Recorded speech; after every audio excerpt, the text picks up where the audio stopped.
여러분 안녕하세요. 벌써 우리가 교육한 지 3주차가 되었습니다. 한 주간 잘 지내셨나요? 자, 오늘도 힘을 내어서 배워보도록 하겠습니다. 자, 오늘은 죄란 무엇입니까?에 대해서 배워보도록 하겠습니다. 첫 번째 질문입니다. 죄란 무엇일까요?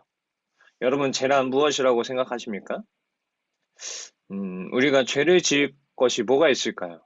예를 들면, 물건을 훔치던지, 또는 우리가 어떤 양심에 찔릴 만한 일을 하면 우리 마음은 어떠한가요? 우리 마음에는 죄책감이라는 것을 느끼게 됩니다. 국어사전에서 죄라는 단어를 검색하면 이러한 결과가 나옵니다. 양심이나 도리에 벗어난 행위 또는 잘못이나 허물로 인하여 그 벌을 받을 만한 일 또는 하나님의 계명을 거역하고 그의 명령을 따르지 아니하는 인간의 행위라고 이야기를 합니다. 이렇게 죄에 대한 여러 가지 정의들이 있습니다. 우리는 오늘 죄에 대해서 성경의 관점에서 우리는 한번 알아보도록 하겠습니다. 성경에 쓰인 죄라는 단어를 그 당시에 쓰인 원어로 번역을 하면 이렇다고 합니다. 관역을 빗나갔다라는 의미가 있습니다. 이는 바른 선을 벗어났다라는 것이죠. 즉, 우리가 가야 할 목표에서 벗어났다라는 것입니다. 하나님의 율법의 규칙에서 벗어났다라는 것이죠. 즉, 우리가 가야 할 길을 똑바로 가지 않은 것입니다. 하나님은 율법과 계명을 통해서 인간에게 순종할 것을 요구하셨습니다.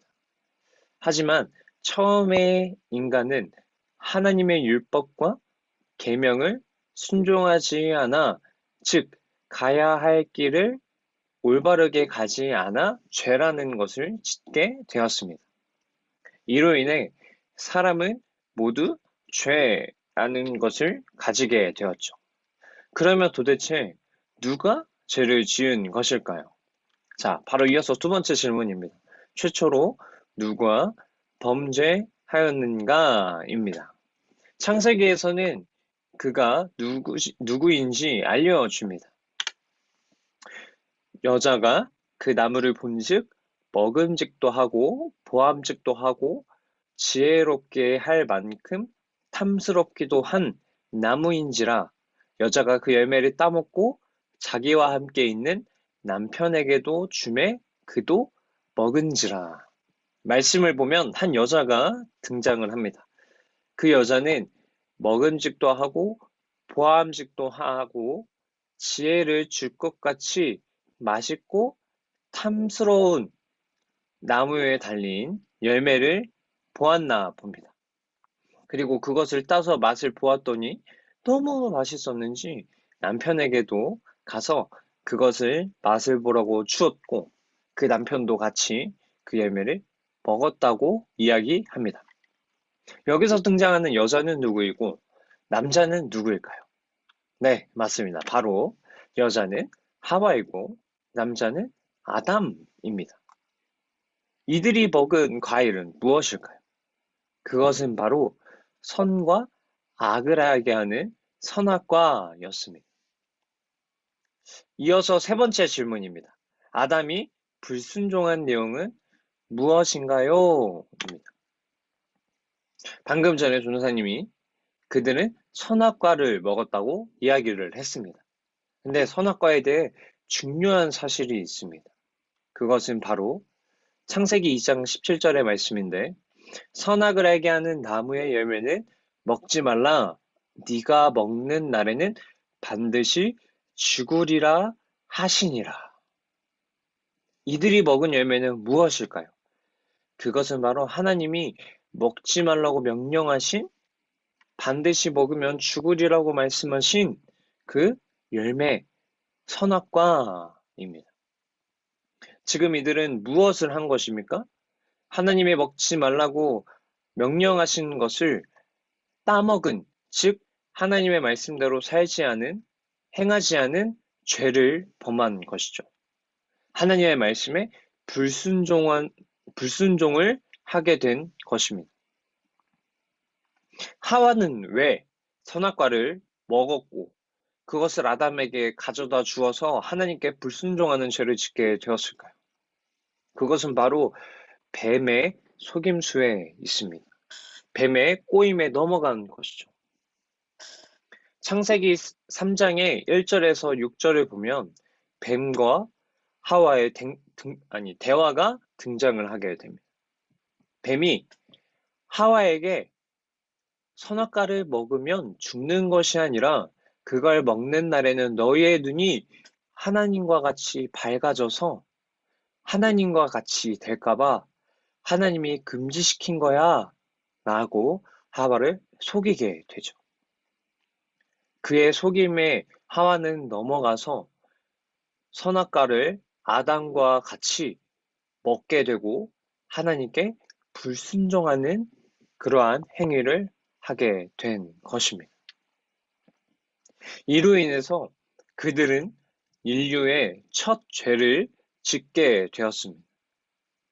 이로 인해서 인간에게는 원죄라는 것이 생기게 되었죠. 그럼 네 번째 질문입니다. 원죄란 무엇일까요? 우리 모두는 아담의 언약에 포함되어 있습니다. 이 말은 무엇이냐면 아담의 죄는 이 세상에 태어날 모든 인간에게 적용된다라는 것이죠. 이에 대해 말씀은 이렇게 이야기를 합니다. 첫 사람은 땅에서 났으니 흙에 속한 자이거니와 둘째 사람은 하늘에서 나셨느니라. 여기에서 말하는 첫 사람은 아담과 하와이고 첫이라는 것은 이들이 사람을 대표한다는 의미를 뜻하는 것입니다. 그래서 아담과 하와의 죄로 인해서 모든 인간은 죄라는 것을 전가받아서 죄를 가지게 되었죠. 이것을 바로 원죄라고 합니다. 그래서 모든 사람은 원죄를 가지고 원죄 가운데 태어나게 됩니다. 그래서 우리 모두는 죄인으로 태어나게 되고 죄인으로 살아가게 되는 것이죠. 그러면 이러한 원죄를 가지고 태어난 사람이 스스로 죄를 짓는 것을 무엇이라고 할까요? 그것은 스스로 자자를 써서 자범죄라고 합니다. 계속해서 여섯 번째 질문입니다. 그러면 이러한 원죄와 자범죄를 가진 사람은 어떻게 될까요? 먼저는 하나님의 진노 아래로 떨어지게 됩니다. 하나님의 진노 아래 있다는 것은 다음과 같습니다. 첫 번째는 하나님이 기뻐하시지 않는 자가 되었다라는 것입니다. 죄인들을 향해 거룩한 진노의 불이 하나님의 마음에 뜨겁게 타오르는 것이죠. 그래서 죄인들을 보며 기뻐하시지 않는 자가 되는 것입니다. 둘째는 죄인이 되어 하나님의 원수가 되었다는 것입니다. 하나님의 진노 아래 있다는 것은 하나님이 기뻐하시지 않는 자고 하나님과 원수가 된 자이자 하나님의 저주 아래 놓인다는 것입니다.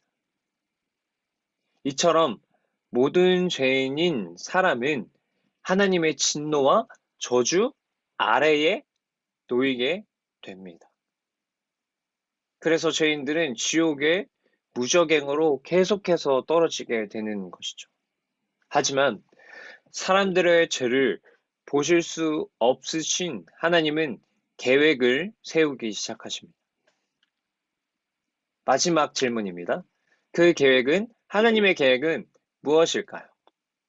그 계획은 그의 하나뿐인 아들인 예수님을 이 땅에 보내기로 계획하신 것입니다.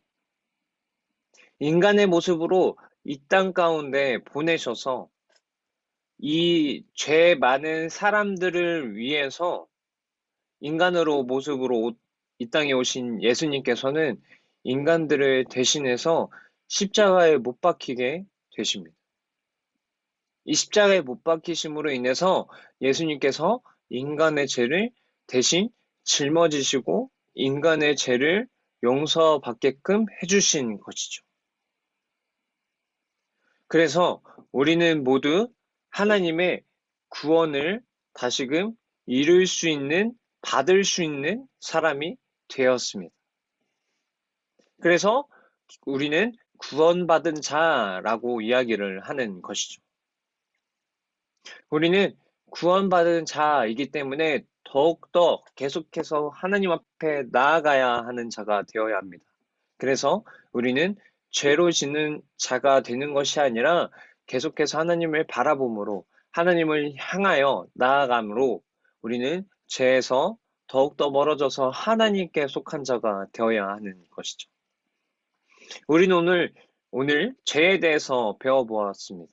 여러분, 우리는 아까 말씀드린 것처럼 이 땅에 계속 속해서 죄를 지으며 나아가는 것이 아니라 하나님을 바라보고 하나님께 속한 자 되어서 죄로부터 멀어져서 하나님의 은혜로 나아가는 자가 되길 소망합니다. 우리 모두 그러한 학생들이 되길 열심히 기도하며 열심히 말씀 읽으며 하나님께 속한 자가 되길 원합니다. 오늘도 교육을 받느라 너무 고생하셨고요. 다음 주 이 시간에 만나도록 하겠습니다. 네, 고생하셨습니다.